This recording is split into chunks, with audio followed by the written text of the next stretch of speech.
Ronald Irawan, 51, seorang pegawai aparatur sipil negara Kabupaten Belitung dikabarkan hilang saat melaut. Senin, 20 Januari 2025.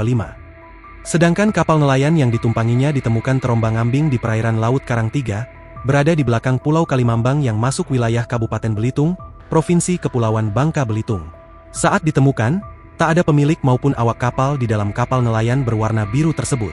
Tim gabungan dari Basarnas Posar Belitung, TNI AL Pulau Mendanau, dan Polres Belitung usai mendapat kabar orang hilang ini langsung diterjunkan untuk melakukan pencarian terhadap Ronald Irawan. Jaraknya sekitar 13 mil laut dari Tanjung Pandan.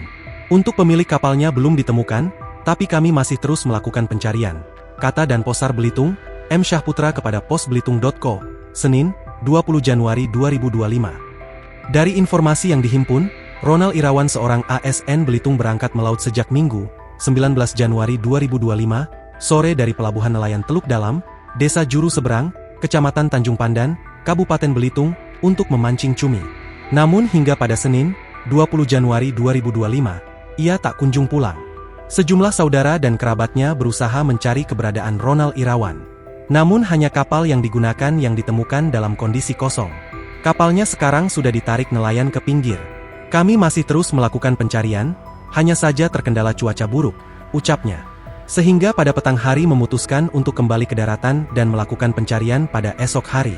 Kami tim gabungan melanjutkan pencarian besok lagi karena kondisi cuaca buruk dan tidak memungkinkan untuk kembali melakukan pencarian, kata M. Syahputra.